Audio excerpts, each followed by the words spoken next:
All right. So, hopefully, hopefully this is picking up. I did like a sound check um yesterday, but who knows? All right. Let's actually put that back up there. All right. So, let me just log into Top Step here real quick. So, I have my screen split and eh, yeah. Well, let me just do the screen for a second. All right, so let's see what we're looking at. So today is a holiday. Is it a holiday? Well, isn't it inauguration day today? Honestly, I have no idea. Eh, I thought it was some other holiday. All I know is I don't have to work today. So let me just Google what holidays are today. Mm, okay. It's Martin Luther King Jr. Day today. That's good to know. I did not know that. I should have known that, but I did not. Oh, goodness. Yeah. So, because of the inauguration, so when Trump got elected, right? Actually, during the election, before we knew that Trump was going to get elected, the market skyrocketed. No, actually, so when he was ahead, the market literally it just skyrocketed. And so I think a lot of uh, people are thinking it's going to do the same today. Uh, okay, I just typed this in Google and there's a bunch of fireworks and stuff. I typed in inauguration day and the page is filled with like little animated fireworks. That's interesting. Apparently, that is also today. So, yes, because of that, one, the markets will be closing sooner today. I think they close at, I don't know. I don't know. They close pretty soon. Let me go double check that. So Top Step will actually um tell you like their trading hours for holidays because Top Step likes to have its traders not in the so to get out early. And so for example, here the market closes at 4, but if you have a Top Step account, you have to be out of the market by 3:10, and that's central time. So if the market closes early, it'll technically close earlier on Top Step. So yeah, I'm just gonna double check that, and I'm also gonna see if our special guest will be joining us because yeah, he might still be asleep. Yeah, so it says their trading hours. Boom, boom, boom, boom. Let's see. Nice. Yeah, it's always important to know what those hours are just so that. Oh, yeah, and that's also another thing I have to do. One second. I need like a checklist. Okay, yeah. My noise suppression. I was just double checking that my noise suppression is on because if it's not, it sounds pretty bad, but hopefully everything sounds good. Okay, so let me just yeah, I'm gonna be right back.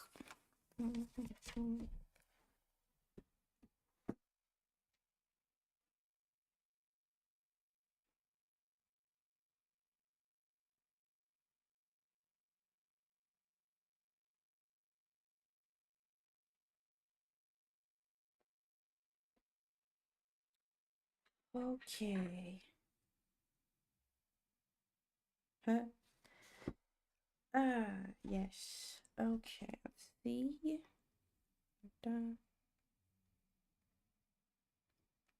Yeah, he might not be able to join for a while, which is fine because I'll probably be on here for a couple of hours. So let's do some market analysis, and then I might be on some sort of a Teams call or something with him so he could share his screen because I'm not sure how to do that. I'm not good with technology, okay? Uh, yeah. Oh, I did not. I did not put out the dog. I was going to, and then he's sleeping. So hopefully he stays sleeping. It's cold here. I woke up, it was 62 inside. The heat was not on. So I had to turn it up. It's at like 75 or something. So hopefully it warms up. But and hopefully he stays asleep because I don't want to deal with messes today. Okay. So this is the strategy, and let me just pull up this all right, so this is my strategy written out right here. And I might make this available if it's actually good. That's the question. But so we have these, what are all these lines, okay? So I've bounced around from strategy to strategy, but I always come back to um, the same the same couple of things. So VWAP, this line right here, we also have the MACD, and then we have the RSI. So these are the only ones that I'm using, and we also have this that I muted from my chart. Yeah, that's why I muted it, because it's making it look all messy. So what's the strategy? Okay, this is what we're going to be working on, trying to do consistently. And we're going to be live streaming so we can see real-time results. You know, nothing's faked, or you'll see a lot of traders out there who, I don't know, they only post their wins, but it's like when you're live streaming, you can't post your wins. So if I lose, it's real time, people. So what are we looking at? So these black lines are overbought lines on the RSI, and it's set to 70, and you can make it higher or lower. So if you set it to 80, for example, you'd get less of these black lines, these overbought lines, and then this red or pink is oversold. Zazio, go back to sleep. He's looking at me. Okay. He's probably going to want to go outside. So this is an oversold, overbought. And it's funny because every time I watch videos on this, people who claim to know what they're doing, they always mix these two up, and they'll call this overbought and this oversold. Overbought is when it buys up too high, and it's just what it means. It means it's overbought. And so you generally, when price is overbought, it likes to sell back down. And similarly, when it's oversold, it likes to buy back up. Okay. So the reason why I use this is because, you know, it's a decent indicator, but there's a couple of issues, right? Just because it's overbought, right, doesn't mean that it's going to price is going to reverse. In this instance, for example, we got an overbought line, and then it kept buying higher and higher and higher and higher and even higher. So overbought does not necessarily mean that price is going to turn around. And a lot of times when you watch videos on this, they'll say that, oh, the price is going to turn around. Yeah, it might for one, two, three candles, it might, and then it'll reverse. So that's where this indicator comes in, the MACD. And I've been using the MACD for a while now. And I like to use it for divergence. Yeah, he's not gonna stay sleeping. But yeah, so I like to use this for divergence, and I've been trading divergence for a while now, and I like it. But basically, what I like about this strategy is that it's very specific um, to what I like to trade and also what I've been seeing. And so again, it's not always going to be perfect, but the thing is that I don't know. It's less complicated than some of my other strategies. So let's see what we have here. Okay, let's go back to around 2 a.m. Hey, little bud. Okay, you're gonna need to go outside. Yeah. So basically, what you see here, this is our very first signal where we were overbought. Okay, right here.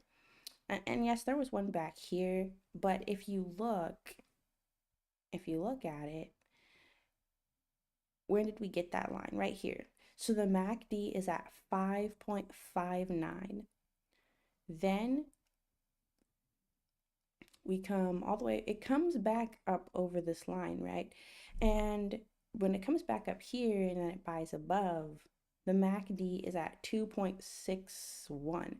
So in this instance, you could say there is divergence, right? There is divergence because it goes from being, you know, 5 to down to a 2, right? So there is divergence. And so what you would want to do is you'd want to place your order. I would even maybe do a limit order, or you could wait for example, something like this where there's a rejection. Obviously, it keeps buying higher, and that's what I like about this strategy is that if it's going to buy higher, right, you're gonna know, and you can limit your risk by setting a very tight stop loss, because if price is going to buy lower, I mean, sorry, sell, it's going to sell. If it's going to buy, it's going to buy, right? And so in this case, it said, nope, we're still buying. And so you know immediately, right? You know immediately at that point. And so your stop loss is very tight, and that would have been a loss, okay? So now we come up here, okay? So this is our next one. This is at 7.15. So this one started at here at 5, this one's at 7. So this is not divergence, right? We're increasing momentum. The MACD is a momentum based indicator. And so as it increases in momentum, we're like, okay, we're not gonna, hey, little bud. Okay, we're not going to um, sell right here. But we come down and it does sell just a little. We can measure how much it sold. Not a ton, 100 ticks, which is decent. Um, and then it comes back up. It comes back up to um, to this overbought line, right? And now what is the highest level? So if you look at the MACD, it's 5.62, and it started at 7.15. So basically, one second. Okay, he's right there. So basically, when it buys higher, but momentum slows down, that's divergence, right? And so here, again, we'll draw a line. It bought higher, but on the MACD, same points. It sold. So on the MACD, we lost momentum, right? And so this, somewhere in here, similarly to this, you would have wanted to enter a short position. And then if it keeps buying, it keeps buying. But in this case, it eventually did sell, but it was a choppy sell, okay? Um, Now, what is our target? Our target is always going to be VWAP, but we're also going to utilize these liquidity signals, so the buy side and sell side. So in this instance, right? So let's say you bought all the way, sorry, you sold all the way up there and it came down, and then we have this huge rejection candle, right? So it rejected all the way back up here, and then this sell side liquidity line was formed right here. At that point, I probably would have exited the trade, simply because we are not pushing through this, and we Yeah, we still haven't. So we're still kind of at the upper part of this range if you were just using this major buy side liquidity and this major sell side liquidity right down by VWAP. Um, so again, I would be looking to short. However, um, just because of political events, I don't know. I know everybody's going to be looking to do longs today, but you never know. This is not an entry simply because it has to buy higher or equal highs or the same, and it's not. So it looks nice, like it looks like it could be a good setup, but it's not enough confirmation. Because again, you want to see equal highs with falling momentum, or you want to see higher highs with also falling momentum as well.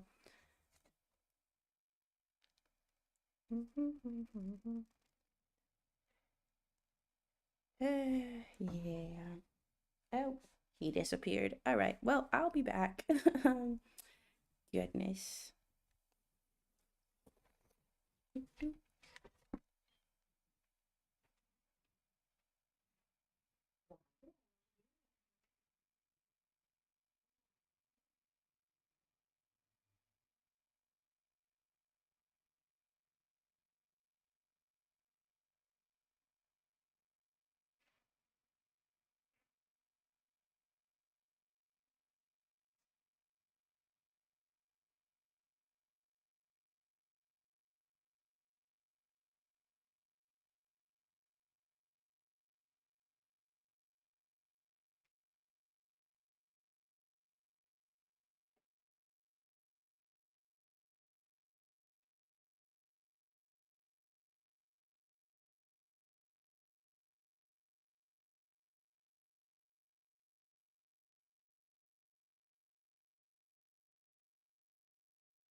Oh, goodness.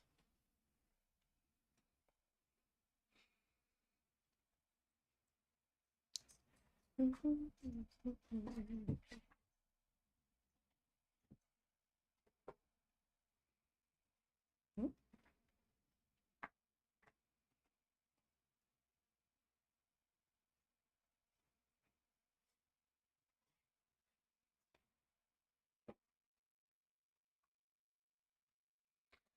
right, so let's go over to Top Step. So this is where I take my trades. Um, I used to trade on the TradingView platform, and then I don't know, I realized I didn't really like it. So yeah. Yeah, you see how we are increasing in momentum here. Oh, I have no idea, sir.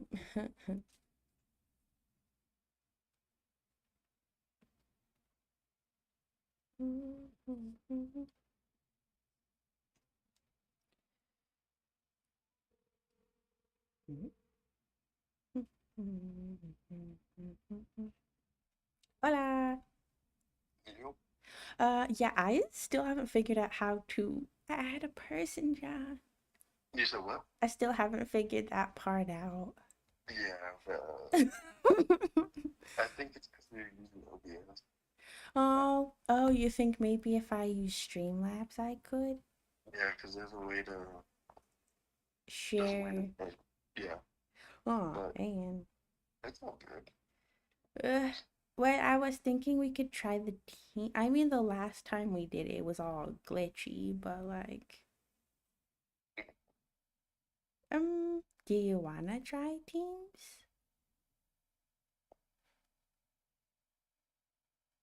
I, I'll figure it out, Okay. and then I can just use it. Oh, you'll try to figure out how to. Like join the team, because I don't want you to have to read stuff. Oh, yeah. Well, 'cause I was thinking, should I just leave you on the phone but have like your screen share on Teams? But I don't know, 'cause Well, yeah, teams, render show up. what? It didn't show up correctly on the teams. Yeah, it kept like the screen kept turning black. Yeah, Okay, well, yeah. I guess I should have figured that out earlier. that's all good. Not your fault. I was too busy setting up my my And little desk. game looks good. So, Yeah. Oh, you see the stream? mm-hmm. Nice, nice, nice. Well, but yeah, I guess we could figure that out, and then if we can't do it today, then maybe um tomorrow or something. Okay, okay. All right. Did I wake? Were you already awake? Yes, Why weren't you sleeping? because I'm. Hmm. Well, Yeah, anyways. I'll watch this thing. Okay, well, all right, Okay. bye.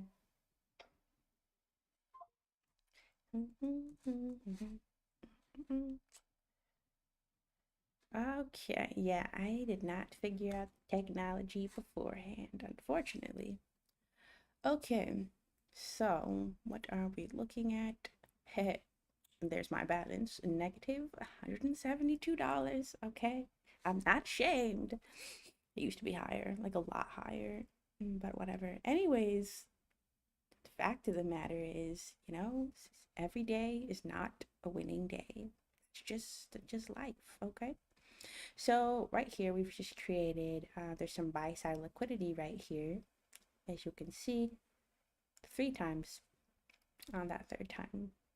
And so we'd be looking for this to come up here and buy above it, kind of like it did right here. So you see that this green block that formed? once it actually it formed two because there were two buy side liquidities. Once it came up and it created this little green zone, right? This is that zone that is testing whether or not it's going to break out or it's going to reverse. And that's kind of what it did. So it broke back down. It came up and retested it, and then it sold down a little bit more. It doesn't give you a lot, obviously, because there's also some sell side. And so what this creates is a range, is what you have here. And so it's not going to give you a lot, but again, if you're just scalping, it's enough to go in. I don't know, however many contracts you'd want to go in, and yeah, just just sell. um, yeah, I kind of feel like if you've ever watched Top Step TV, they do a lot of talking and not a lot of trading. But there's no setups, so I can't really trade anything. So I guess I'll just jabber on about nothing.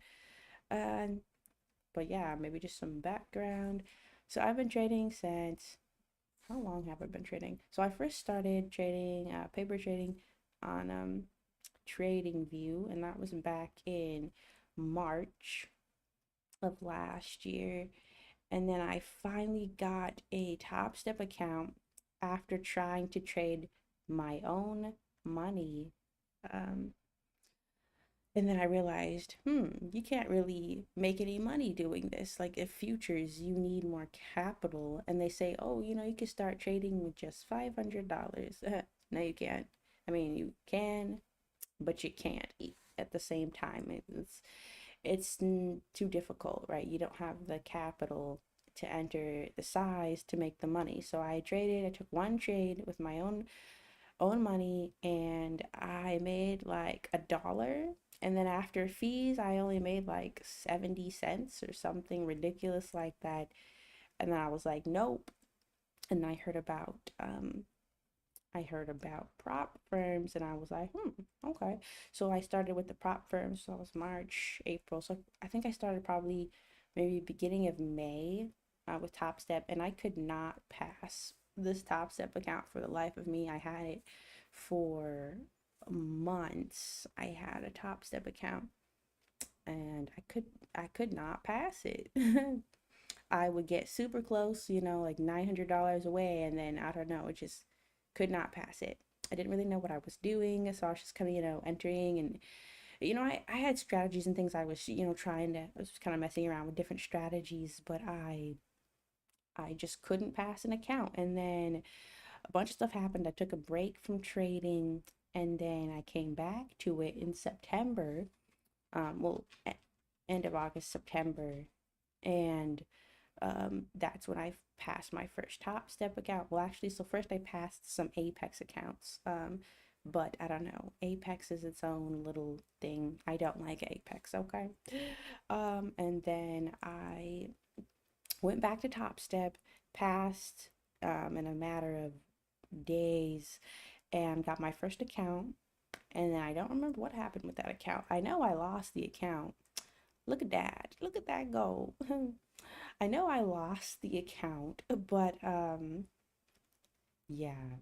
So and then I got another one. So I think this is maybe I want to say, so I have two right now. So I think these are my maybe third and fourth account that I've had that are funded, I think.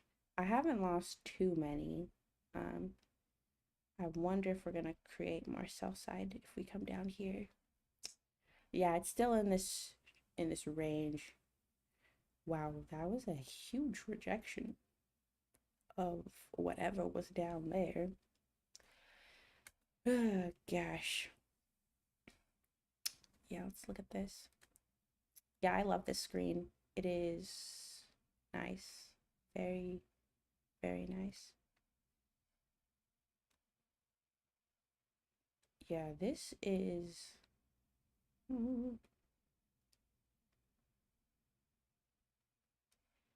yeah. it's better when price is chopping. So this strategy, what I like about this strategy is it works well when price is chopping, as a choppy mess. Like when price is doing this whole thing, it works quite nicely. Not so much when price is moving in one direction, but again, how often does that happen? It happens, just not as much as you'd like. But I think this might be a one direction kind of day. And so that's why, like see back here, there was opportunity, especially right here.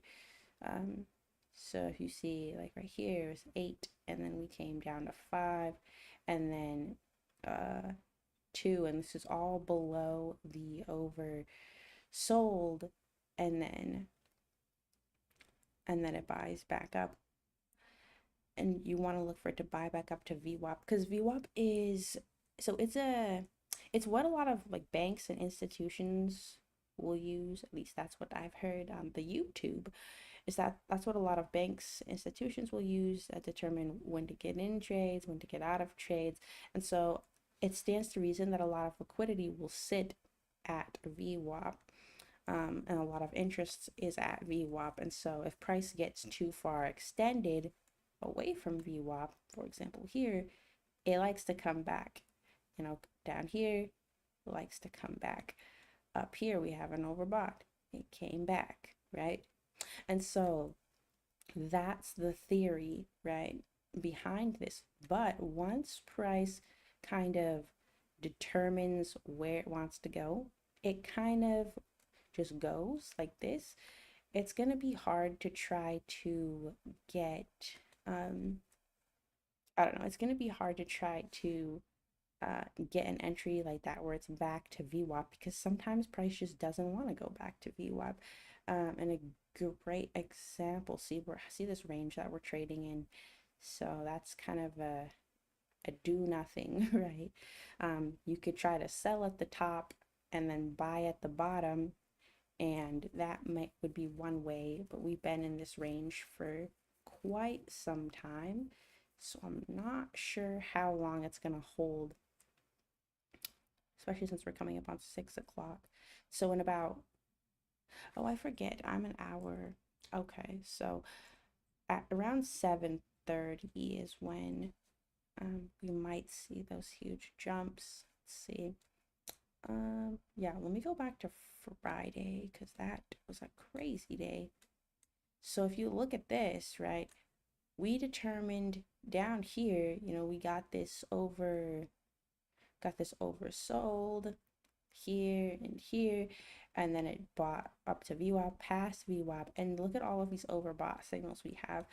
But price never really came back. Here around 6 o'clock, it dipped down a little. We got some more oversold, but they're all above VWAP. So this is indicating that this is just a pullback. Like that's what that's indicating to me, is when we're getting these oversold still above VWAP, that it's just a pullback. And that's what happened. It was a pullback, came all the way up here, and then we have this. So yeah, it did come back to VWAP right here around 9:30, but it just kept buying and buying. So on a day like this, these kind of overbought signals are not going to be of any use, even if there is some sort of divergence, because the market is already so overextended and it's just decided to go one direction. Now, again, if you had maybe tried to sell up here where there is divergence, if you notice there, the difference between that one and this one, and all the way even back here, there is potential, but again, you could have tried to do that multiple times back here, and they all would have just not been successful. So again, when the market's kind of just in one direction, it's really hard to get those entries. The only way that you could do that is if you were using it as a pullback. So for example, let's say, okay, the market is in a strong uptrend. When you see this, this overbought, you wait for it to buy, sorry, you wait for it to sell, and then you wait for it to start to buy back up, and then that's where you would enter a buy position. So just using those as pullbacks would be the alternative, just because, again, if um 7:30 my time. Yeah, so I have my time set to, I don't know how long ago that was. It's probably a while ago. But yeah, I have my time set to Chicago time, because that's where Top Step, all of their stuff is set to Central Time. And also this is the CME. So this is the Chicago, I think it stands for Chicago Mercantile Exchange. And so that's what time zone I put my mind in, because that's when everything is for me. But you could also set it to the New York time, which is going to be the actual time. So for example, when the market opens at 9:30 New York time, Chicago, that's 8:30. And if you're on Mountain time or Denver time, then it would be 6:30. And so that is, yeah, just make sure you have the right time zones, just because yeah, it can be confusing, and it definitely was for me when I first started, because I was like, what time does that happen? And I was constantly like looking at the times and being like, okay. But yeah, if you just keep it set to learn it in your time zone, or learn it in whatever time zone you want, and then set this clock to that time zone, so that when you're trading, you know. So for example, here the market opens at 5, and so whenever it's 5, okay, the market opens, right? In reality, it opens at 6 New York time, right? But for me, it's 5, and so I learn it that way, so that it's not confusing. And so my time zone's always correct. And then whatever time zone you set it to, that's correct for you. So it did exactly that. Um it created sell side liquidity with that huge pump down that it did. So again, it's just trading in more of a range. And then what I like about Top Step is they have news events. So they'll usually be an exclamation mark. So let's make this bigger.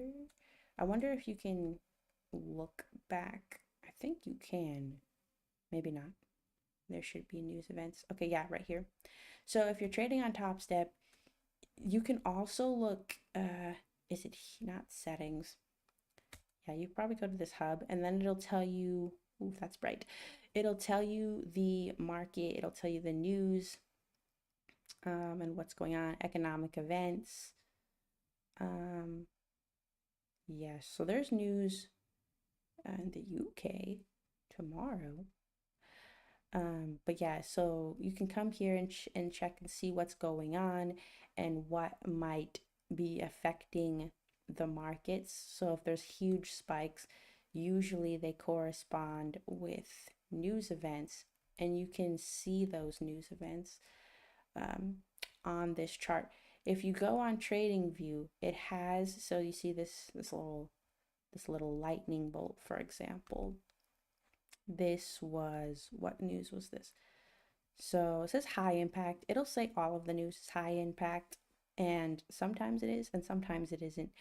But see, this didn't really do a whole lot. That news event didn't. And then here's another news event that didn't really do much of anything. But if you keep scrolling, there was one that, yeah, keep going back. Here's one. Sometimes when there's news events, you'll just get like, see how it spiked up and then just came back down. Didn't do anything major, but yeah, a lot of news, and that was at 7:30, which is 7:30 Central Time. And I think all of their stuff will be in Central Time. So that's why I like to keep it at Central Time, just because Top Step does theirs at Central Time. And so it just makes more sense to just keep track. So I don't have to say, oh, news is at 7:30. Oh, wait, no, wait, that's 6:30, and try to remember it that way. Um, Here's another one. Okay, this is what I'm talking about, okay? You see this huge, insanely huge candle? That was a news event. And this was CPI. So CPI is a very big news event that happens. I think it's is this every Wednesday? What's the 15th? What day was that? Let me check my, let's check the calendar. Yeah, the 15th. So I think it's one Wednesday. I don't know which Wednesday, but one Wednesday every month there's CPI, and that is usually when the market does something insane like this. It's usually because of CPI. And people always say don't trade news because you see how this just kind of went boom, just skyrocketed. Okay. That's nice. That's lovely. But what happens if you had been in a short position? Let's say that you thought the price was gonna drop, right? So let's say you entered somewhere up here. Um, for the sake of this, okay, let's say you entered a short position way back here, okay, and you're thinking, I think price is gonna, and this is just random, okay? And let's say you had a very tight stop loss. Well, guess what? That's all well and good, but here's the thing. When news hits, even if you have a stop loss that's right here, and let's say you only wanted to lose maybe $100. When you see a candle like this, your stop loss is not going to get triggered. It might get triggered here, it might get triggered all the way up here. And so let's measure what that would have been. Let's say this is your stop loss. So let's say that's 37. Let's say you were in, let's just pretend it's 40, okay? Let's say you're in two contracts, okay? So I would never be in two contracts, but especially right before a CPI, but let's just say you were, and you were willing to lose $400, okay? Your stop loss is not going to hit four. It's not going to take you out at 400. It might take you out at, all the way up here, 368. It could all go all the way up here. Let's say 700. If you were in two contracts, that's $7,000, okay? Your account would be gone in a matter of seconds because this is a 1 minute candle, right? So all this happened in 1 minute. So your account would be gone in a matter of seconds, right? So this is why people say don't trade news events because yes, if you were in a long position, you would have been golden, honestly. And I think I did the analysis, like the back analysis, and it would have been a long, not a short. But again, there's no guarantee. You never know what's going to happen. And even if it spikes up like this, it could also wick, like do a major wick where it comes down, then comes all the way back up, and then settles somewhere in the middle. And so it could have a huge wick on both sides, and it doesn't matter. You're going to get taken out one way or the other because it'll happen in seconds. So if you're a newbie, don't trade the news. So if you're on Top Step and you see a little lightning bolt that's coming up, click on it. It'll tell you what's going to happen. If it's CPI, if it's a Wednesday, make sure it's not CPI. If it's CPI, just don't trade it.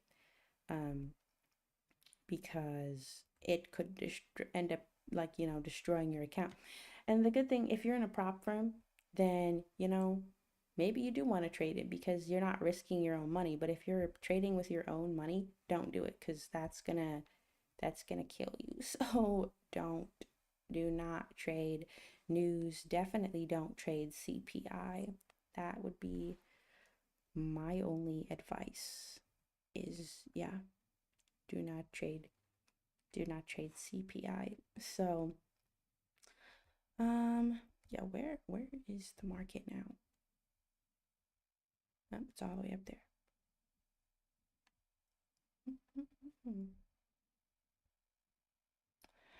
We could also take a look at gold. Yeah, let's pop on over to gold and see what's going on there. So,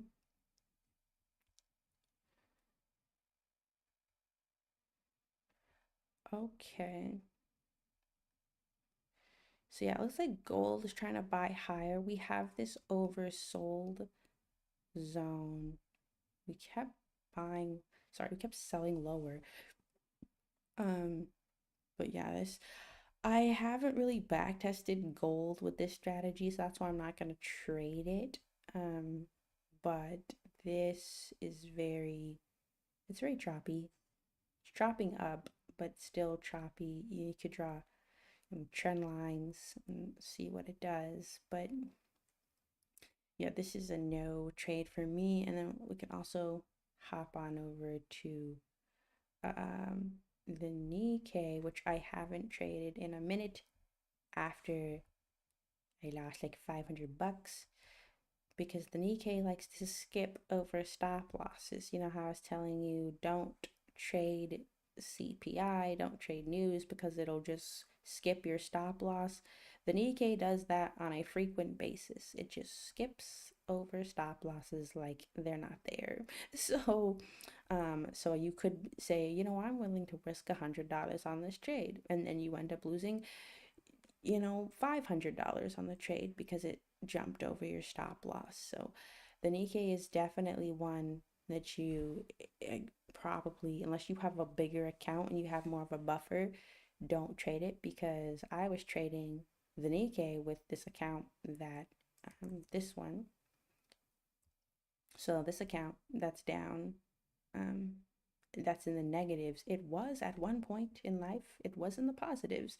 And then I entered a Nikkei trade and it just took me out a lot more than what I had hoped for. So that is what happened. And so I've kind of taken a break from trading the Nikkei, and that's okay.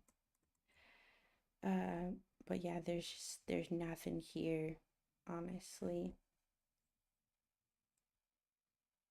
Oh yeah, and I also wanted to check. So if you notice, we came all the way back and we just tapped this. So that is looking like a long right here because we came down and we tapped this, um, the sell side, and then we also tapped VWAP as well. So that could be a decent place to go long or not. We'll see what happens as far as our oversold signals because we need to get an oversold. Um,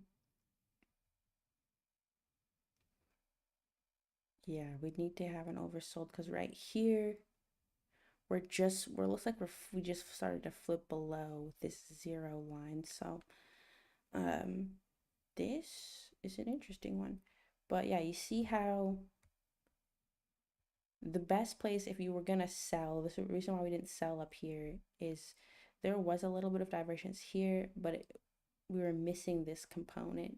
This probably the difference between here and here, that's probably where you would have actually wanted to sell. And again, we weren't up at this time, but if you were gonna sell, it would have been when we rejected this buy side liquidity, and then also we were above this overbought zone. So that would have been decent, but let's just see what it does here.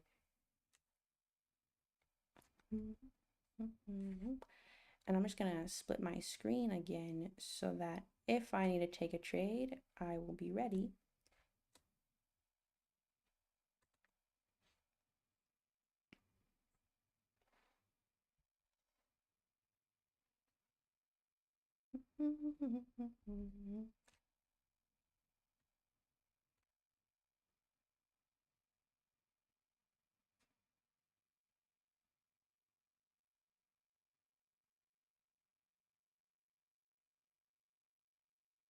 All right, so and there is it's so tiny you can barely see it. That is the oversold, but it's there's no divergence. There's no divergence, and honestly, it's right on VWAP. And there's also sell side liquidity, so that's a terrible. If it rejects off of all of these, then that's an amazing would have been an amazing buy. Yeah, I didn't even see that. It could have been an amazing buy because we have all three of these. So we have sell side liquidity, we have over sold, and we have VWAP all touching. So if it manages to just hold above this, it's gonna buy all the way back up. But it's might be trying to come back down to sweep that. So let's see what it does. Because we're gaining a lot of momentum as we sell down here. So there's no loss in momentum. So that's why we're not getting in. Okay. Yes, we see all this movement and it looks appetizing. It's like, oh, but don't, oh, I should change that. Why the heck? That's one thing I don't like about Top Step is that you have to manually go in and change. So you could change your chart. Getting another oversold. So you could go in, you could manually change your chart, but it does not change the DOM or this order. Look at that, smash right through. So that is a sweep, potentially. Could be a sweep. We'll see. 7, there's 8, 841, 839. Okay. Yeah, it's annoying because it's like, and we're not doing 5 contracts. What the heck? Okay. And not 11 either. That's ridiculous. So, yeah, we will just wait right here. And that's stupid. Let's do 100. Okay. And we'll save that. So this right here, it just, you can automatically set your risk settings. Mine was set to $50 for some stupid reason. Not really sure why. Yeah. And we're not copy trading. Okay. But yeah, I just changed it to 100. So that's gonna be how many? What, like 20 ticks? All right, so it's lower, but this is at 918, 920. So again, there's no divergence. And this, because we just created this block, you'd want to see it. You don't want to see it punch through here. You want to see it come back up above here.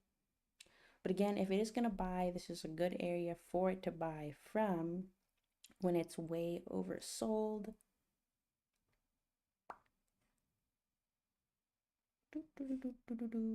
Or it keeps selling, or it keeps selling, and you don't know. That's always the thing, is you don't know. And I can barely see this.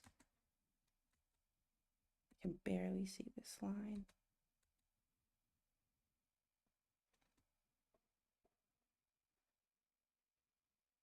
Yeah, visual. Yeah, I don't even know. There's a way you can move that. So let me remove VWAP and see. Okay. So yeah, this looks like it stopped right there. Now we have another oversold right there, which we're also selling even further down.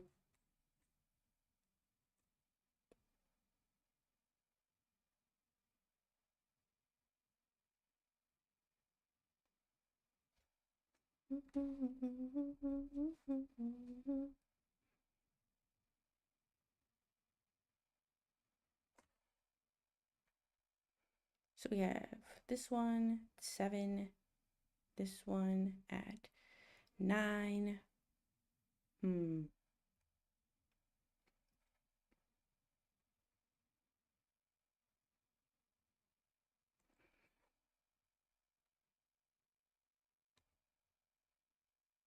So yeah, if you look at that, now there is more sell side liquidity all the way down here, and there's also an overbought all the way down here as well. Sorry, an oversold. Dang it, I did it again. But yes, oversold right there. Still coming down. See how we're still kind of, playing in this box right here? This is where there's a lot of liquidity. So we're just gonna wait and see what it does in this 60 tick range. So we're still getting oversold. You can't see because my little my camera box thing is above it, is over, it's covering it, but I have these alerts that pop up.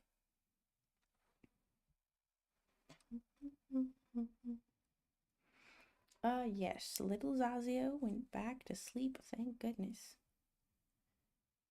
All right, so we're kind of in this middle. We are in this middle of this, and so again, it's gonna do one of two things. Well, actually, one of three things. It's either going to keep selling. Look, we got another oversold right here. If you can kind of see it, it's really hard to see, but it's right there. So because of that, let's look, right? We're looking for divergence. So we have 7, we have 9, and then we have 10. So this is not divergence.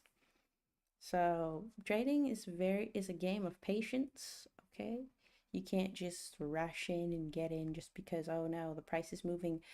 That's a thing we like to call FOMO trading, fear of missing out. You jump right in because you think, oh no, price is going to take off without me, and it might, or it could just fake you out, right? Like, for example, you see price moving up and you're like, aha, we have a rejection, price is going to go up. Let me just jump in right here. Okay, so you jumped in right there. Now, price could just continue to soar, or it could just drop all the way back down, and then you set an extremely tight stop loss and you get stopped out. So it's like, or you set an extremely wide stop loss and then it still comes for your stop loss. And so again, you have to be patient and wait for the setups that you want, and only take the setups that you want to take. And that's really hard, especially when you see price moving, you see it going, and you're like, well, I'm missing it. Guess what? That's okay. There's always going to be other opportunities. I would rather wait.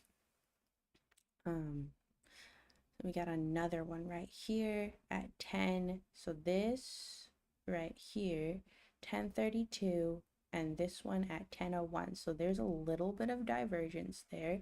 We're also coming back above this.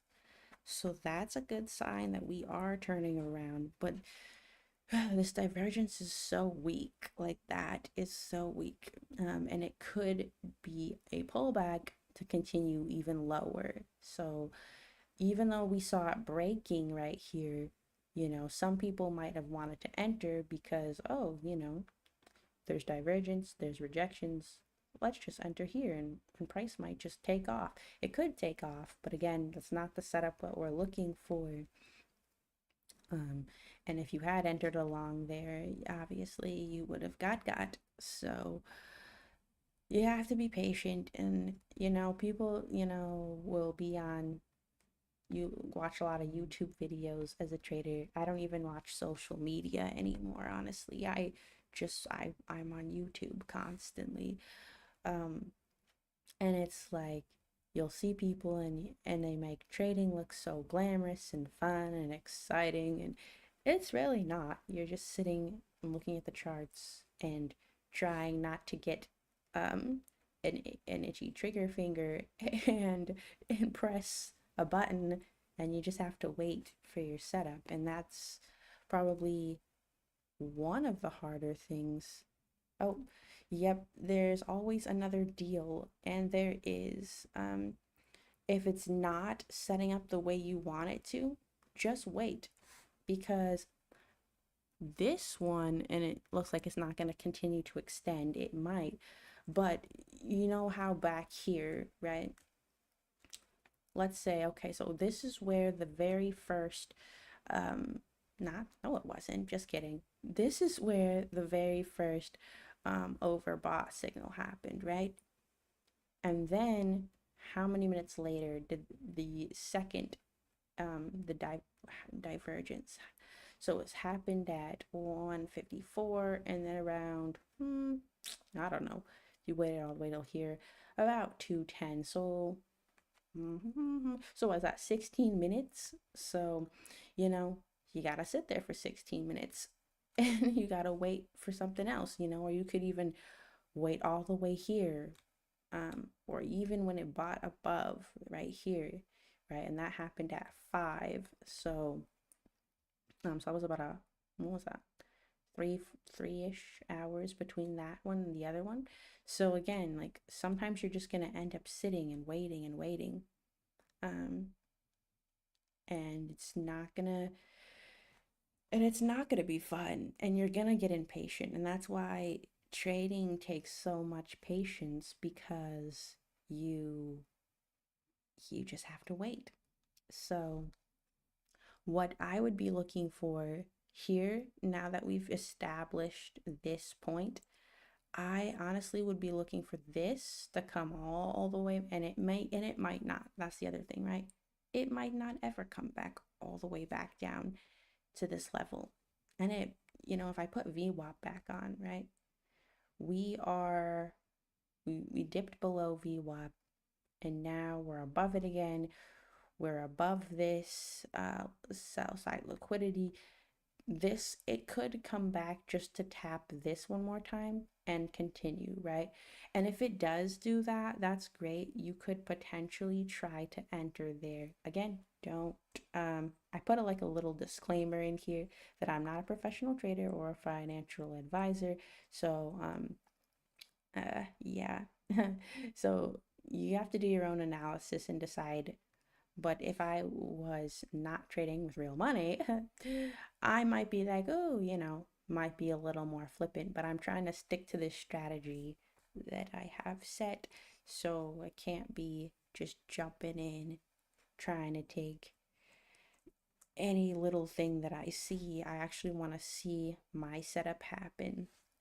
And so, um, and you want it to be a high quality setup. So they talk about, you'll probably hear terms like an A plus setup.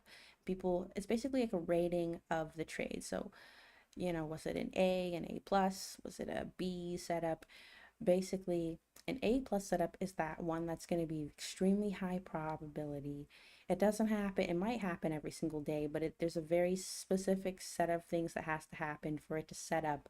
And then you get in, and there's a very high likelihood that it's going to go the way you want. So it's an A plus setup, where it's like you go in and you're fairly confident. To enter based off of this, coming back down to VWAP, uh, based on my trading strategy, this would be maybe would at the very least constitute as like a B minus setup, because we are breaking above and coming back to retest this liquidity zone, and this strategy is based off of liquidity. And so this could be some sort of like a B minus setup, where if you already made your money for the day, you might want to see how this plays out. You could throw in maybe a couple of micros, and then just hold it for a while.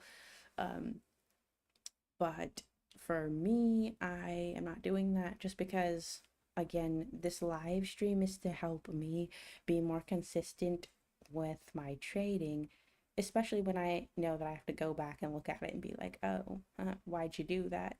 And so if I already thinking, okay, I'm gonna have to go back and be like, Lizzie, why'd you enter that trade? That was stupid.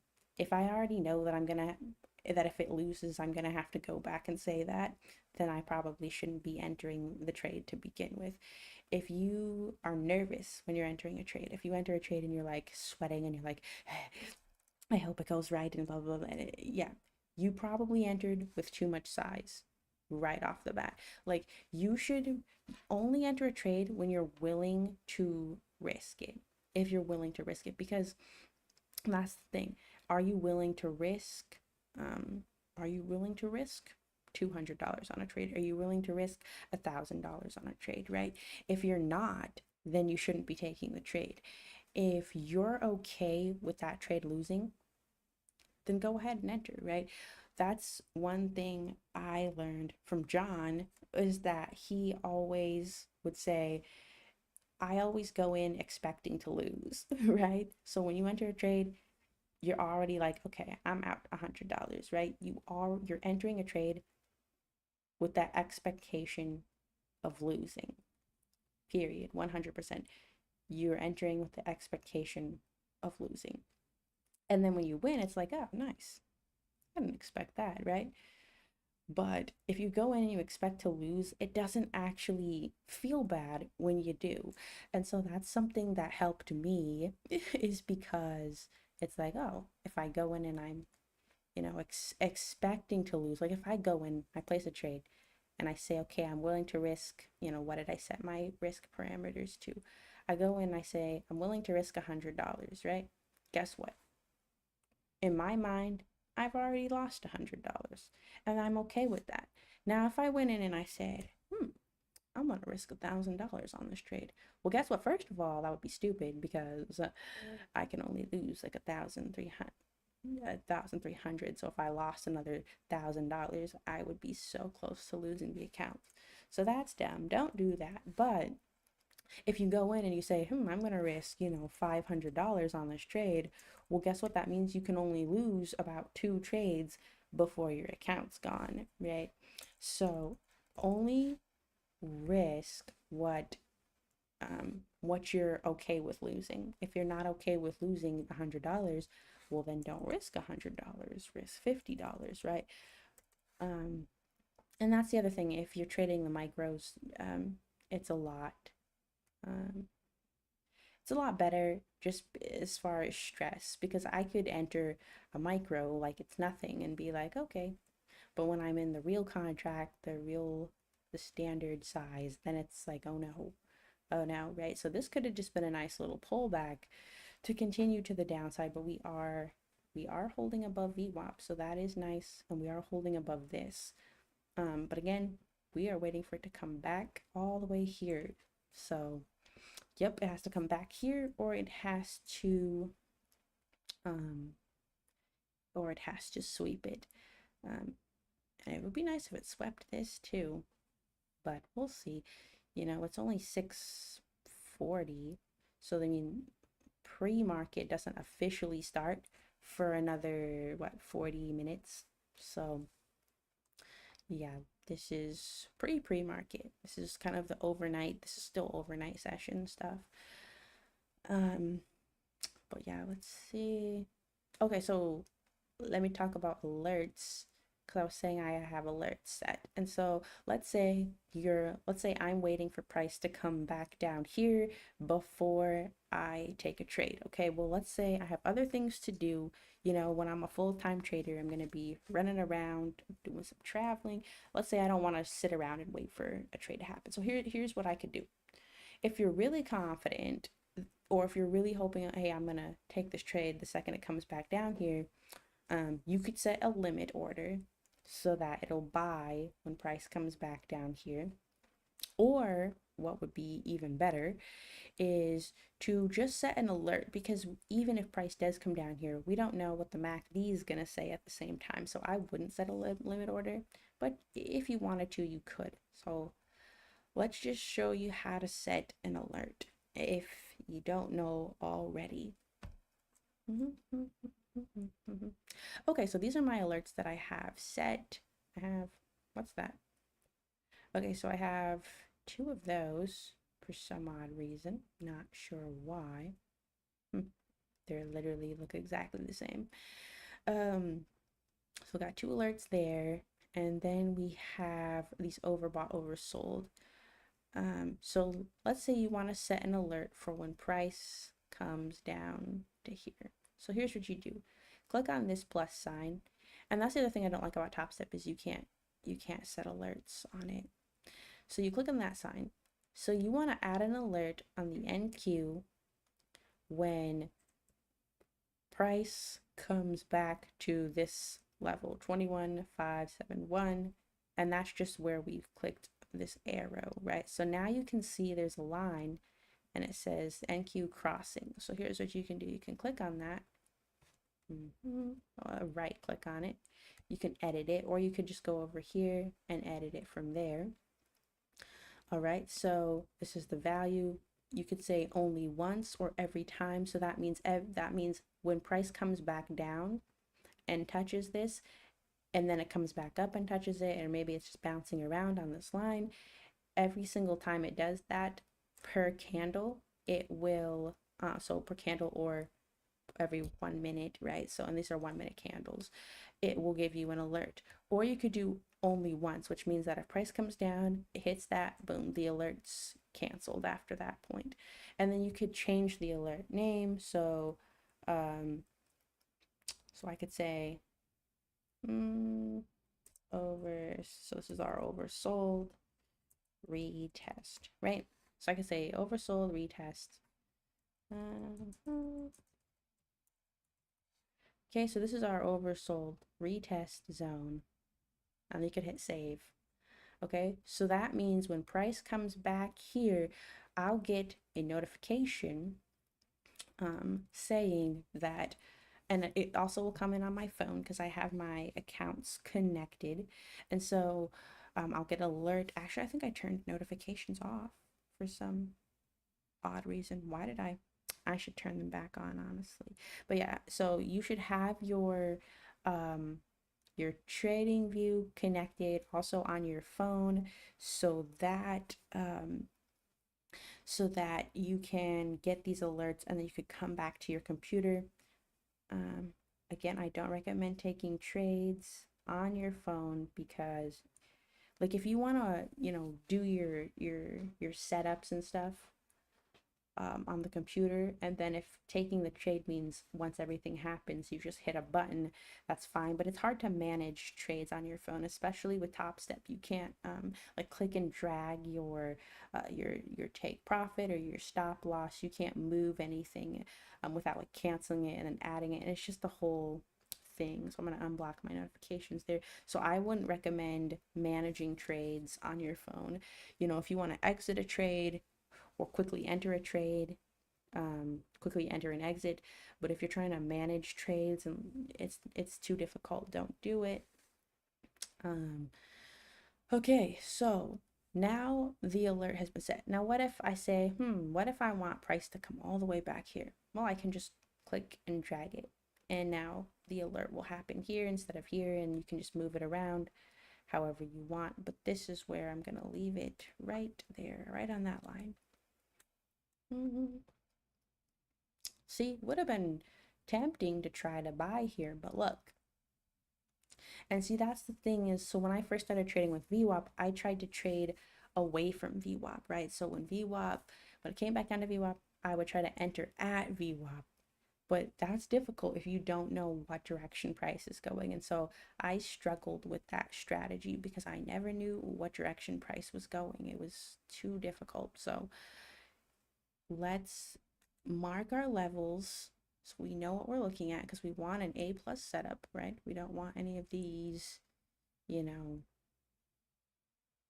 ones that, are impatient. We just want our A+ setups. So if we do come back down, we're going to want to come back here, right? This is the lowest point, and that's at 1056. So the next one would have to be when it comes back, and if it touches this, it has to be higher than 1056. So we want to see decreasing momentum, and then that'll give us 2-point divergence. So that would be 1 2 or 1 2. I like to do 2 or more. The more points of divergence there are, the more chances it's actually going to turn around and do what you want it to do. So, oops. Yeah, you can search your symbols here. If you're on Top Step and you want to switch charts, you can't add another chart, which is dumb, right? You actually would have to go, um, you actually have to go right here. You'd have to switch your chart. So let's say I wanted to look at the Nikkei for, okay, sorry, don't do that. So yes, you type it in, right? And then you can't just click enter. You have to click on the button. And that is the lovely little Nikkei that we don't trade because we do not have enough of a buffer to trade it. And then you notice how I changed the chart, but over here it's still the NQ. So you'd have to go here. Sorry, you'd have to go here and you have to type in the Nikkei. And then if you were trying to enter on the DOM, you'd also have to change it here as well. And the DOM is where you would place limit orders. So let's go back to the NQ.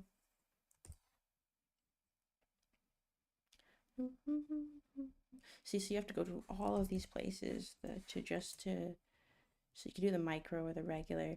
But yeah, you'd have to go through all of these just to get to the right chart and make sure it's the right one, because if you're looking at this chart and you're like, oh, okay, and then you go and you hit enter, but you forgot to change it up here, it'll put you in a trade. You'll be like, why isn't my trade showing up? Because it won't show up on this chart. It'll only show up on the chart that you placed the contract, place the order on, right? So if you placed it on the Nikkei and it's not showing up, and you just look over here and make sure it was right, because yeah, and I've done that too. So if you do, don't feel embarrassed. Also, you can come over here and you can change the accounts, right? So you can also, and you can do that right here too. And so you make sure if you have multiple accounts, you're trading in the right account. So I have this practice account. Just make sure you're trading in the right one so that you're not, like, let's say you have two or something and you're in the wrong account and you're placing trades. You don't want to do that. So, yeah. What else was I gonna do? Okay, limit orders. So this is where I use the DOM, and I don't really even use this one. I just use the DOM to place orders. So basically, and I'm gonna place an order all the way down here so that it doesn't accidentally get triggered. So this side is buy, and this side is this side is the sell. So if you're placing a buy limit order, you want to be on this side of the DOM, because again, I also made that same stupid mistake where what did I do? What did I do?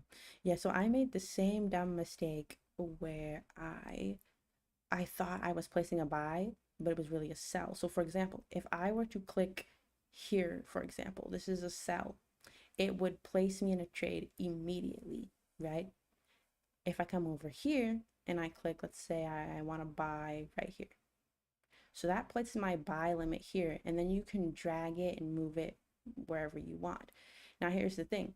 If you're on your phone, you can't move your limit orders like that. At least not, there's no way that I found that I can do that. So yeah, you cannot move your limit orders like this. And so again, if you're trying to manage a trade and manage your entries, etc., don't do it on your phone. Just hop on over to your computer and place your trades that way. So now if I were to accidentally click over here, it would have immediately put me in a sell, and we don't want that. So that is how you place a limit order. So basically you place a buy when you want it to come down and take you and go up, and then you place a sell. For example, let's say I want to place a sell limit order, so I'd have to go above, because prices, so think of it this way. If I place a sell limit order and I say, okay, I want it to sell when it comes down to here, well, basically what I'm saying is I want it, like, yeah, I want it to sell when I want to sell when the price comes down to here. But guess what? There are already buyers for these sellers, right? If I want to sell here, well, there's 6 people who want to buy here. So guess what? There's a pairing, and it'll put you in the contract immediately. And so you don't want to do that. So just wait. yeah, just wait for there to be, so for example, this is where a bunch of sellers are, there's no buyers. So if I wanted to place a sell limit order, I could click here. Okay, now I have a sell limit order right here. So if price comes back up here, it'll put me in. But again, and you can see there's some orders here. There's 7 and there's 1. And I just watched a whole video about how, um, gosh, yeah, I just watched a whole video about how the DOM is very manipulative. So if you see, don't use the DOM to trade, because I tried using the DOM to trade and then I was like, after watching that video, I was like, wait a second, this is kind of garbage. And it is. So the DOM can be manipulated heavily. And so, yeah, don't use it to trade. Just use it if you're placing limit orders and things like that, especially with Top Step. So we're just gonna cancel that sell limit. And you just hit cancel. And you can do that on your phone as well. You can cancel it. You can't move it up and down like that. And then that's like when I've been trading on my phone, that's when I accidentally will do stupid things like I'll click this button instead of clicking that one, and it'll put me in a trade, and then I'll be like, oh no. So yeah, just don't do that on your phone. And also, so when you are in a trade, and I kind of want to show you, but I don't want to get in because it's, yeah. But basically, when you are in a trade, you can also just click and drag um, your stop loss and your take profit. And so you could trail, and there's also a way to trail your your stops. You can do like a trailing stop here. We're not doing that right now, but you can with Top Step. And on TradingView, you cannot do a trailing stop like that. So, and then also on TradingView, if you're trying to like trail your stops, you kind of have to move it and then click OK to confirm that you want to move your limits or this and that. And so just yeah, it's more complicated. Like when I first moved over to Top Step, it was like, I don't like this platform. But the more I use it, the more I like it. It's just simple. It's very streamlined for the user. And so, yeah, I prefer to trade on Top Step. So hopefully they're around for a very long time, or as long as I need to keep trading with them. The goal is to build up enough of my own capital so that I can trade without a prop firm. And I think that's a lot of people's goal. Everybody wants to do that, but yeah. Okay. So yeah, we are just we're waiting for price to come back here. So at this point you could just walk away and just do whatever you wanted. Make sure your sound's turned up, and yeah, and if price hits it, it hits it, and if it doesn't, well, that sucks. Yeah, it's life. Oh, why? I swear, there's Trump crypto. It's at $50. What did it start at? It's down $10. Oh my gosh, this is insanity. There's official Trump crypto, people. Can you see this? Can you see that? Trading on Robinhood. Kind of want to just buy one, just cause. That's funny. That's hilarious. That's actually kind of funny. It's a meme token.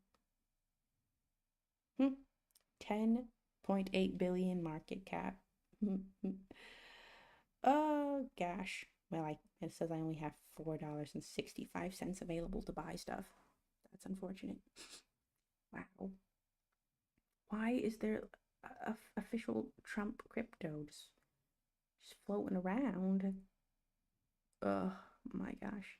Gotta deposit funds or whatever. Ah, whoa. Guys, on Robinhood, there is a deposit limit, a daily deposit limit of $150,000. Who's out here just depositing $150,000? Like, yo, here's some pocket change. What? Okay. That's ridiculous.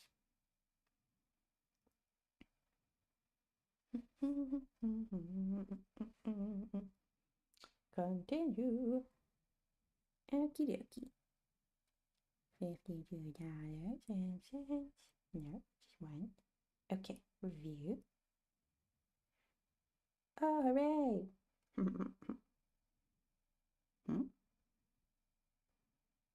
And submit. Nice. I'm out here buying a Trump. My Trump meme coin. That's funny. They added that real fast. It's because of the inauguration. Well, whatever. It's only $50. Wow. Ooh, my investments are up $10. Yeah, it's usually because of all of the crypto I invested in. My actual investments are actually doing trash, but all of my crypto investments are doing pretty good. So, yep. Wow.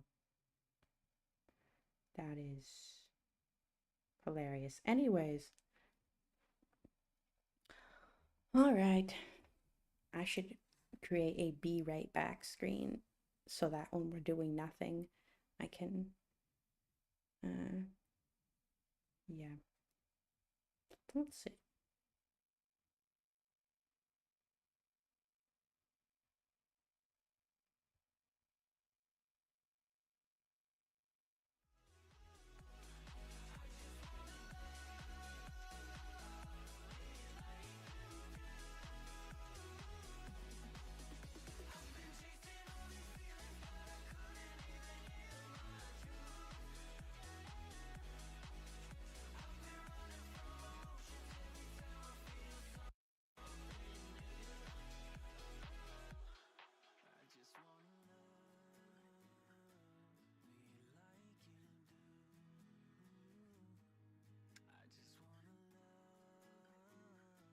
Where's my alert?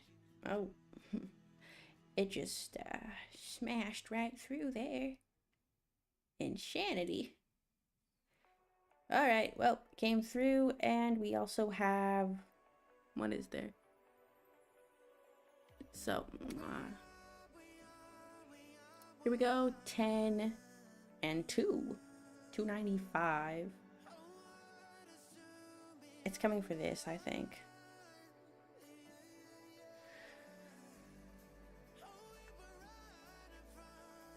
All right, where's my thing?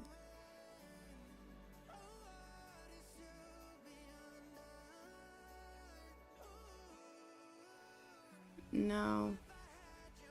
1 second. There we go.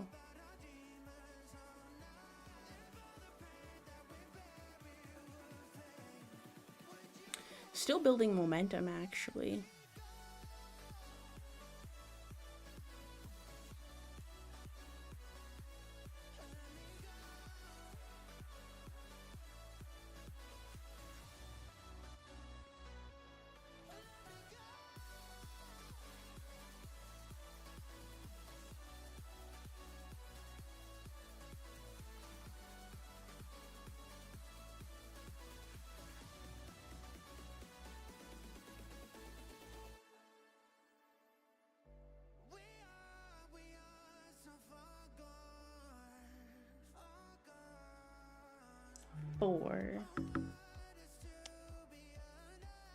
She created a new oversold signal, sweeping more liquidity.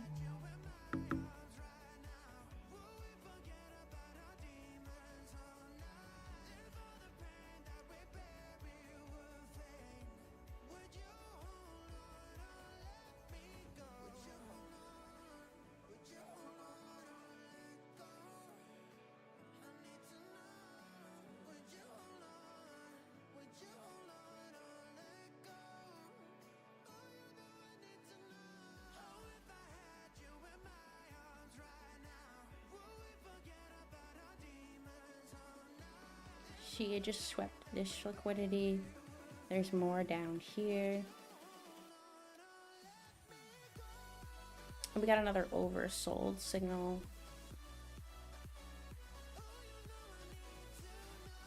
Maybe.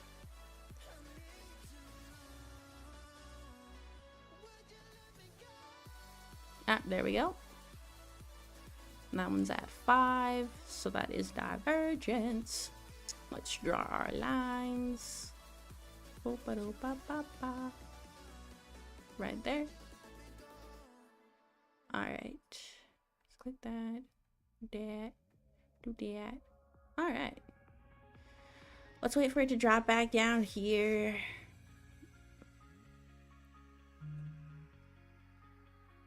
Come on. Come on. Just come back.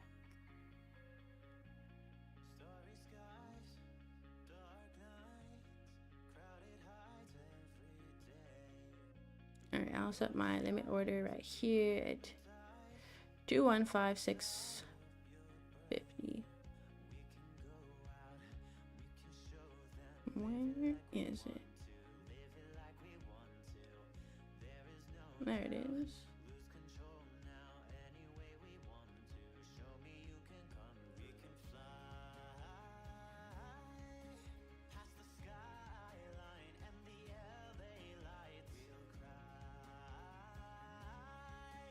See how it's buying up, but we're also gaining momentum.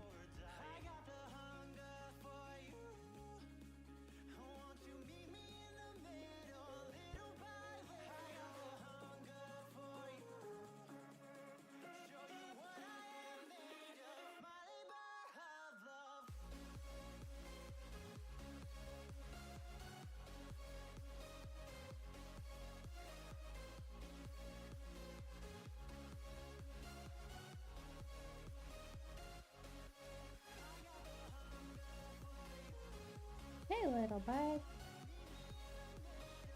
Oops.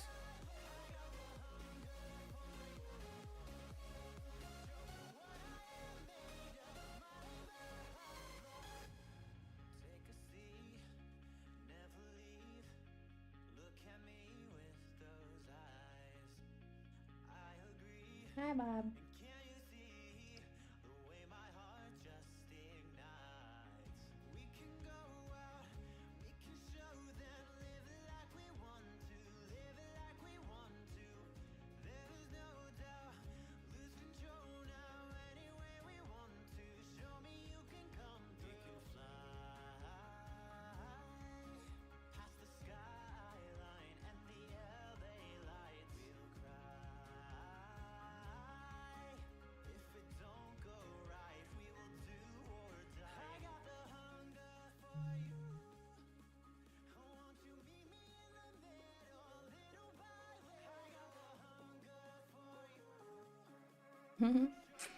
No, he just woke up again. Probably hungry.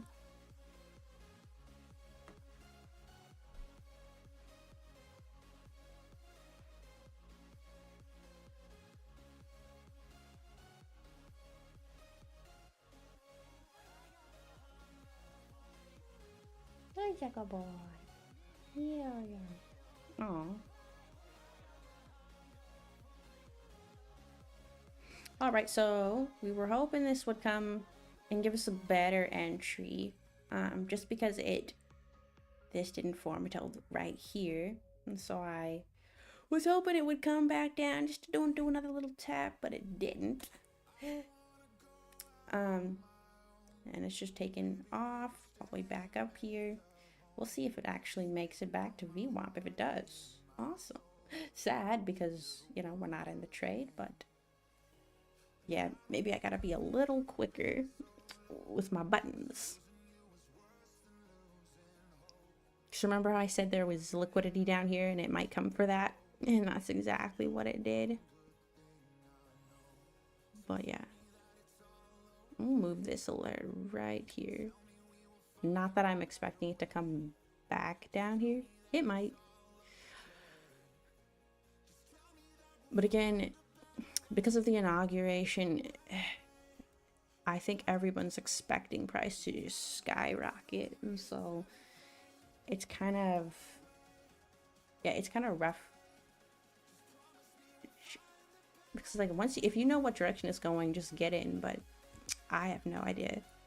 Because just because everyone thinks it's going to go one direction doesn't mean that it's going to. If anything, it'll do the opposite first. Let's see what's back here. Let's make this a little bigger so we can analyze better. Now, there's no major gaps or anything.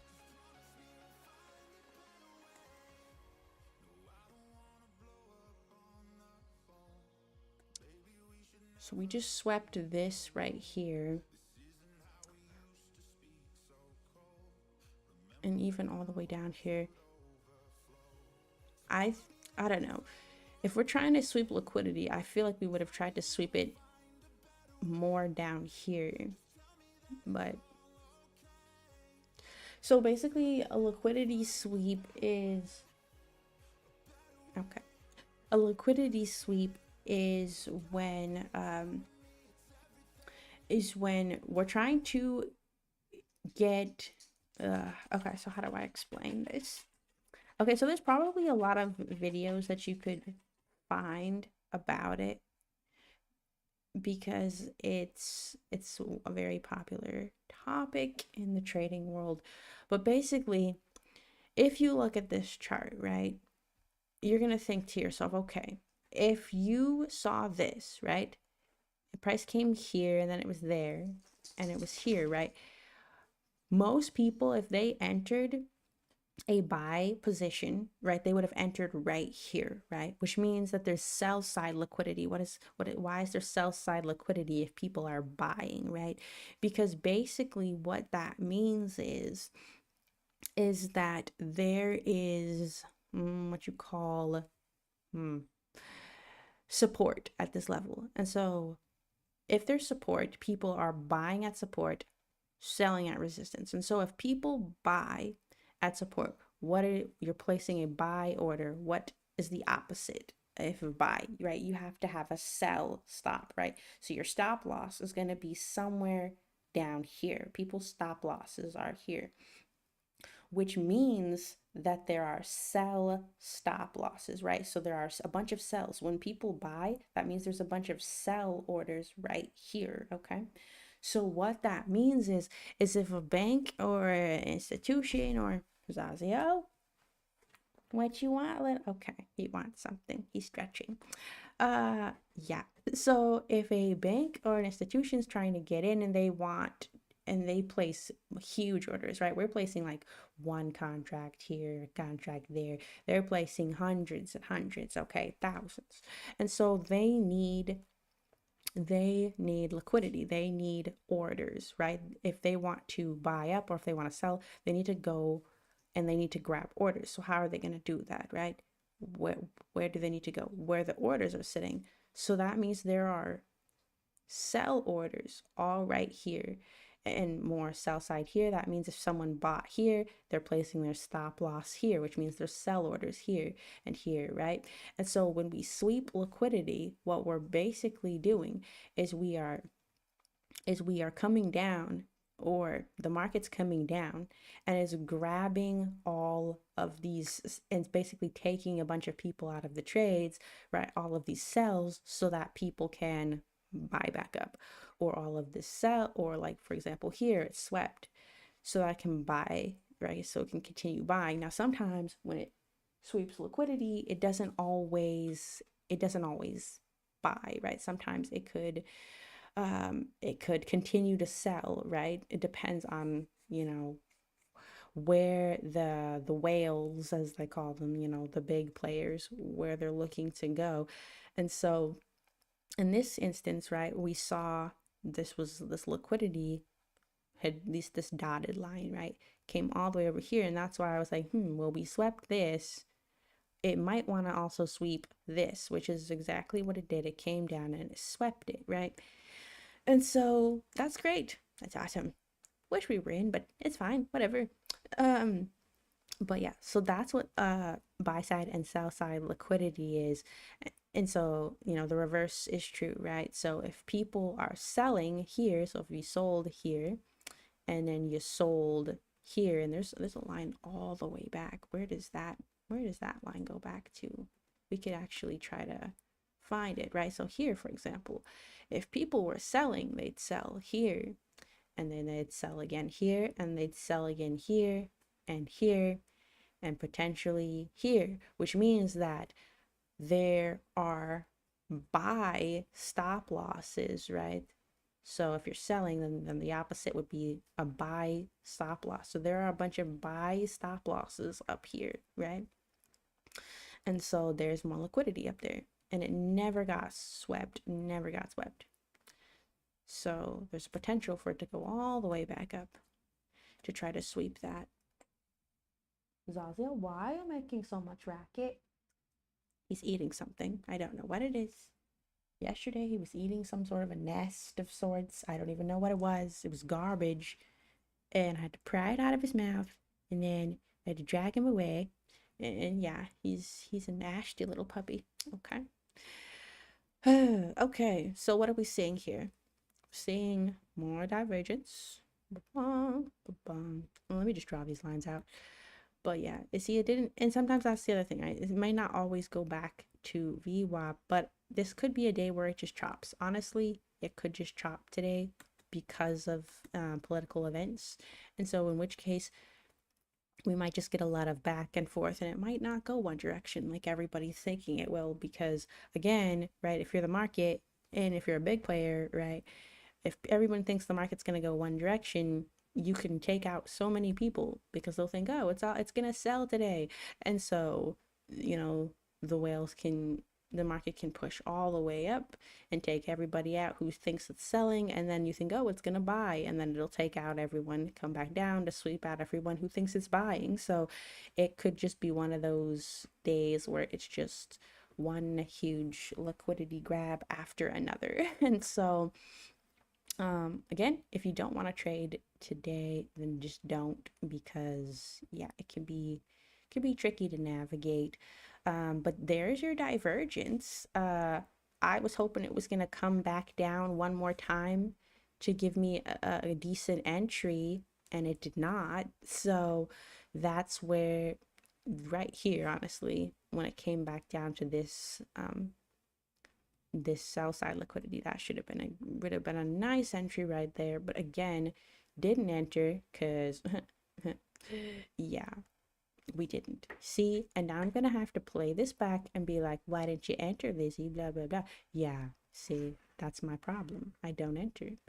But I would say this is more of a I wouldn't call this an A+ setup. So I'm not too mad about it, but I kind of am, but I'm not. And it didn't give you the whole lot, maybe 80 ticks. It's not a lot. Well, we'll see if it actually makes it all the way back up to VWAP. That would be nice. But again, that was the test, and it did. So it did come back here, but it broke through immediately. And so if you notice right here, it was at a 10. So we were waiting for it to come back and create a lower momentum, which it did, but then it just broke through immediately. So again, if you had placed a limit order here without kind of seeing what the market's doing, without seeing that there's some sell side liquidity that it might be trying to sweep, since we're so close to it already, we could come down and sweep it. So maybe I don't want to place a limit order right here when there's a good potential for it to come and try to sweep this as well. So again, this is why we have this on our chart, is because it is helpful. It is helpful to be able to see the full picture of what's going on and where our target areas are. You'll see some people, and they have, things to tell you, indicators. There are a lot of indicators, right? These are some that I have saved, but you just go up here and you can search so many indicators. You go to YouTube and you can just find, indicators galore. They're everywhere, right? For example, here, right? But the thing about this is they're frequently wrong.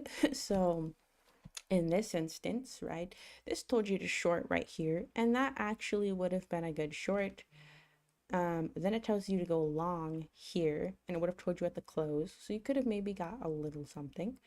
but then it tells you to go short at this huge spike. So sometimes it'll tell you to go short just because there's a lot of volume or something, or a lot of movement in a candle, right? And you might have gotten a little something. So QQE is one that I have used. Here's one, for example, where it said to short and it did not do anything of the sorts. Or it said to go long, but then that huge candle would have taken you out. Or it said to short here, and then it would have been decent.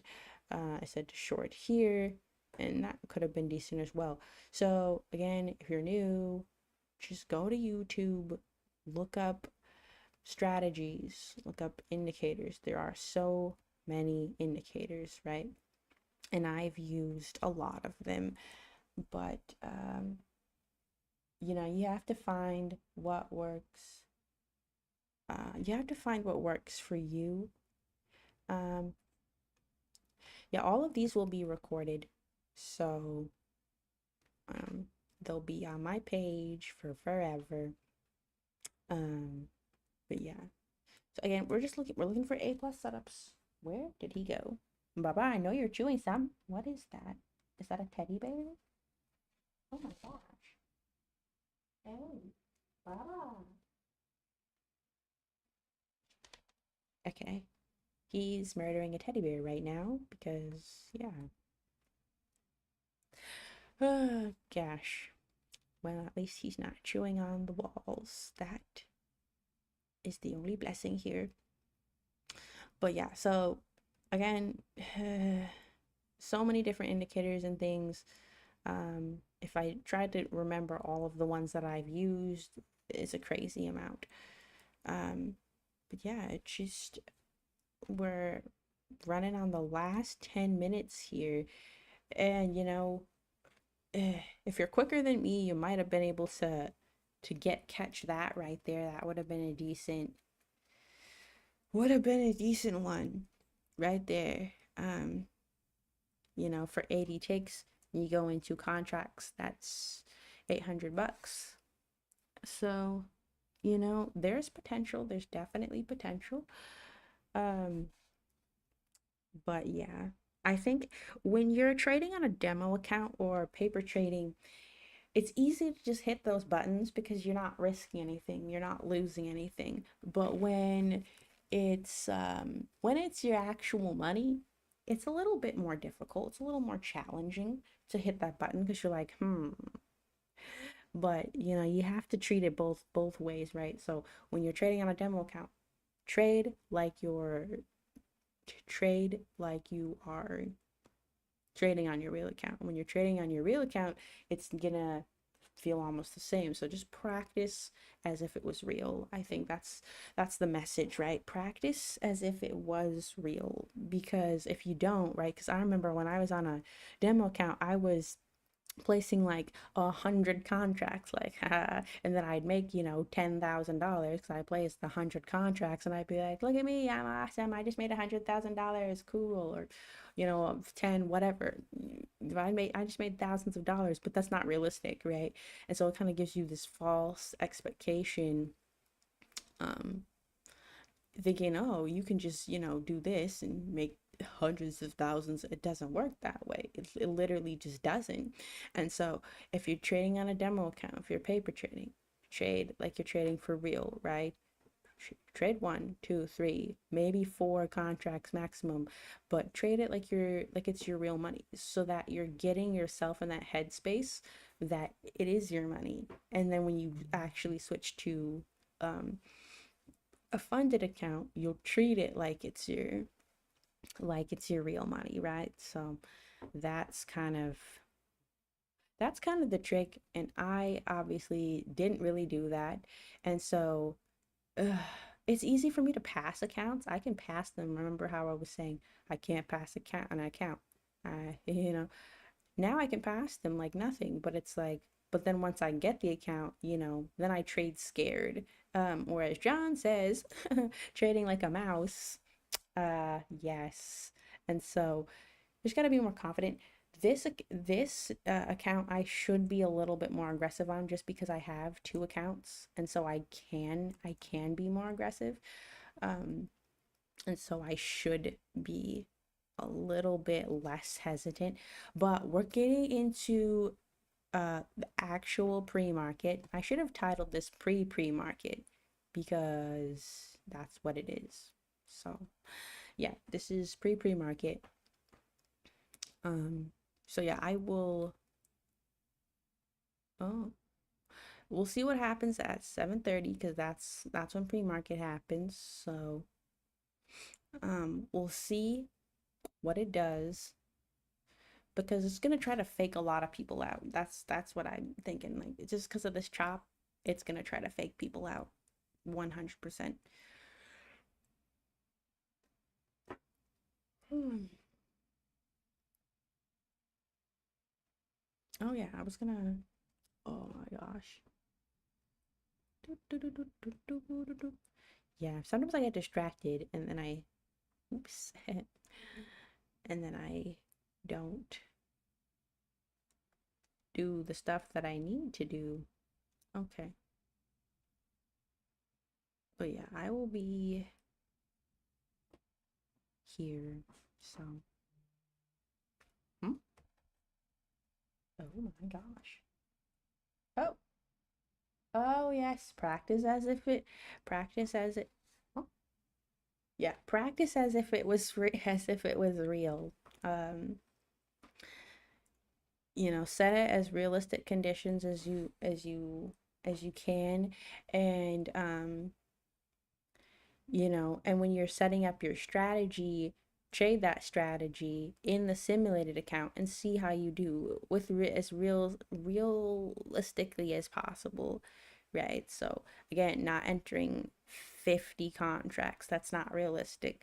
One, two, maximum maybe four, that's going to be realistic for you. But yeah, and then set your risk. Are you going to be risking $1,000 on your real account?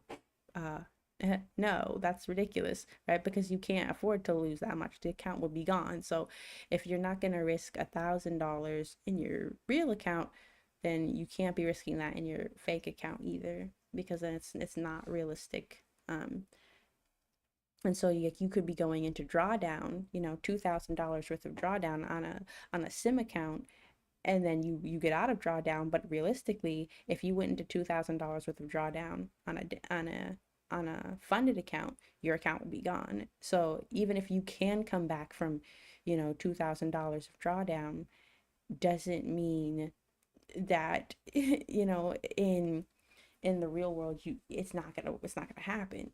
And drawdown's basically what you go into the negatives. So drawdown and then slippage is another term um, that you'll hear. And slippage is basically when you enter a trade, sometimes it'll put you in the negatives immediately.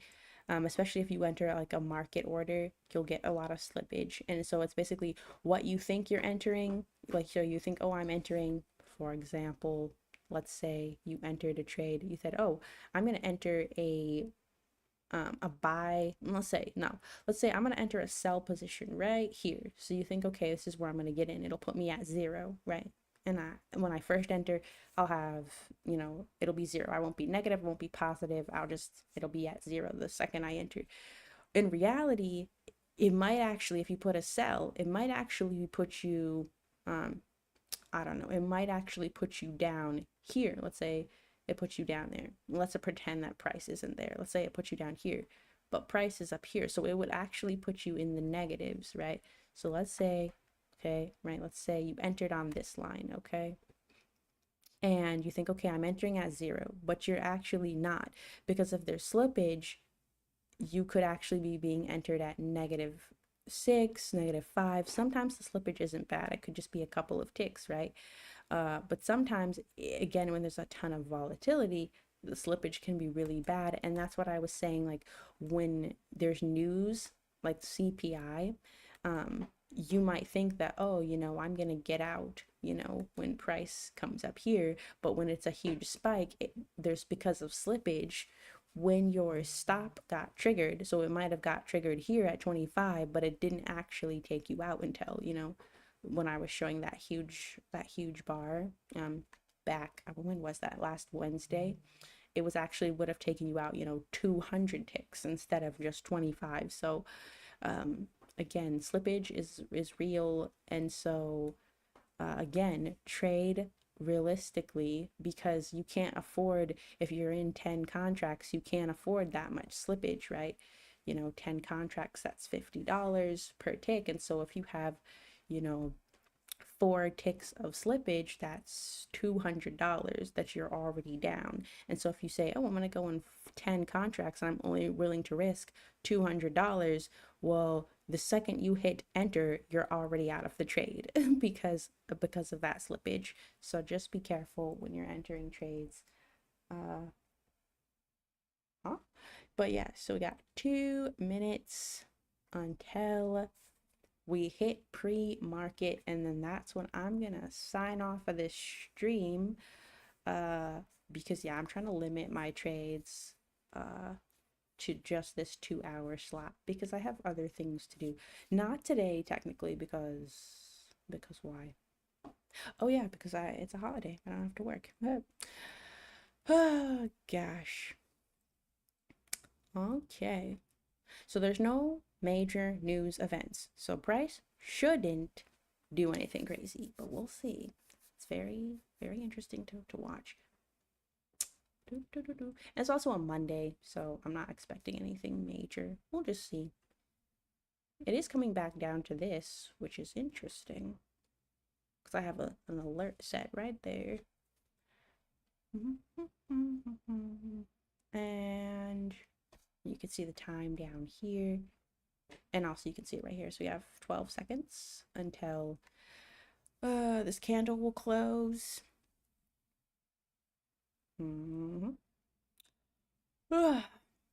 Goodness. And okay. Did you see that, my friends?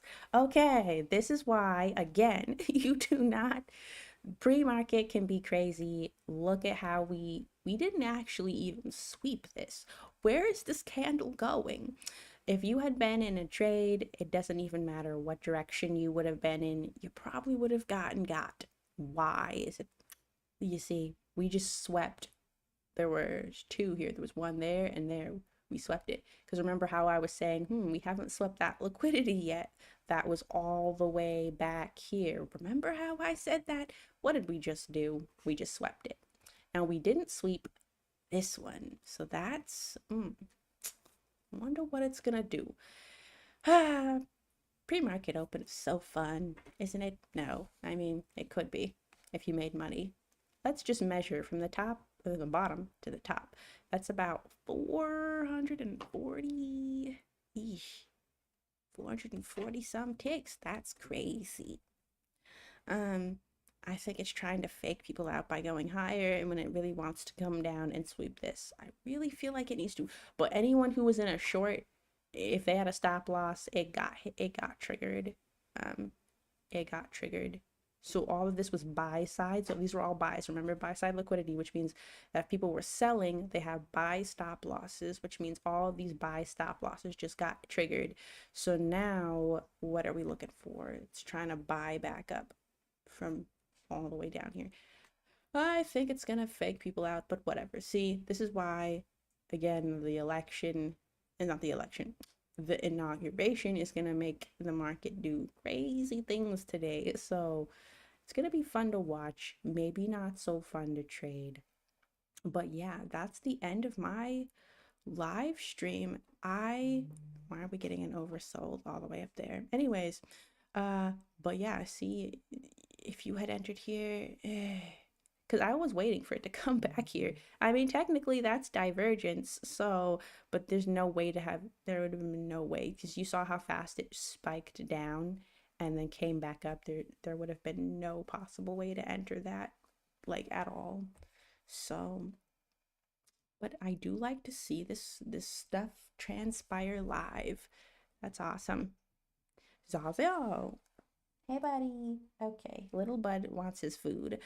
So yeah, I'm gonna let this roll for just a second and I'll come back.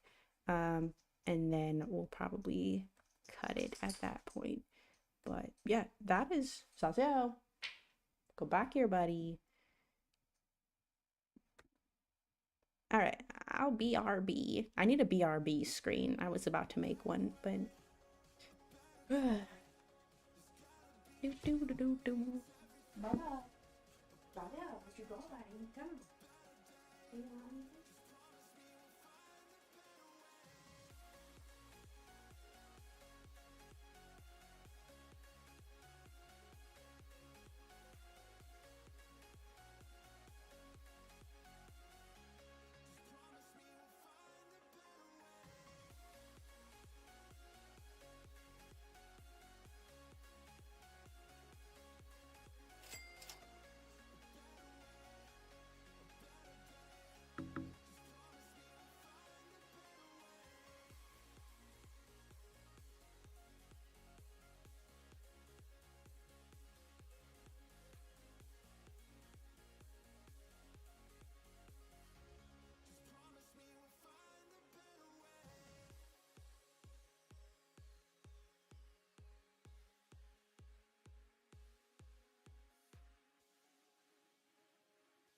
Do do do do do do do. Ugh.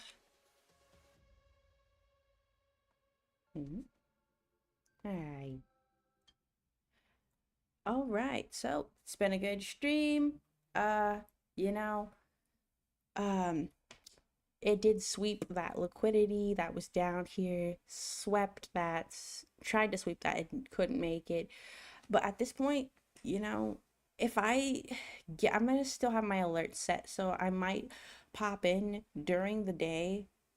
But at this point, we're just gonna let it play out. But yeah, that is the end of my live stream. How long have I been streaming? 2 hours. Nice.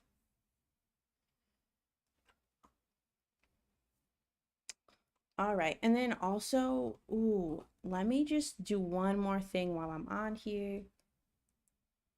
I gave Zazio a Kong so that he can chew on that. Oops, put that back. Okay. Actually, it should tell me. Let me see.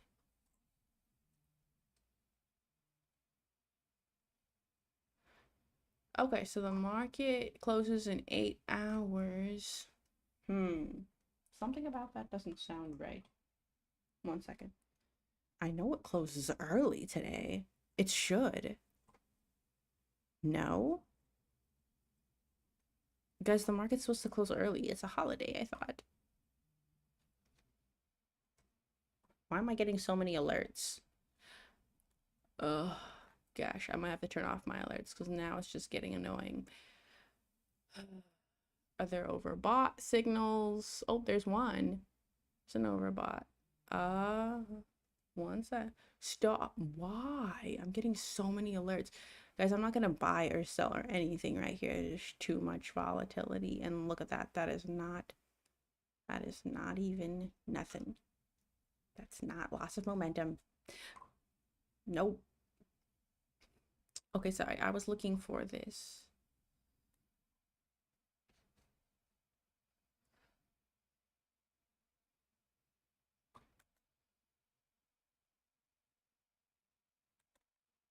Mm.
Yep, I'm gonna sign off too, but I just wanted to check the hours. Reopen at 4.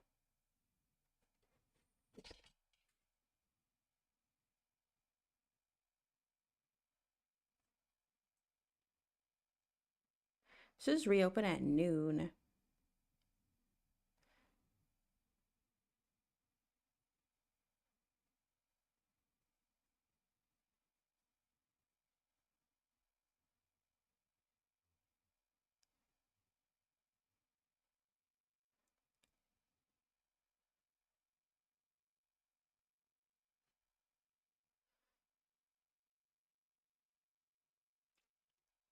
Yeah, I don't know. Well, it says that they're open, and normally it'll say when it's closed, but I don't want to mess around with that. But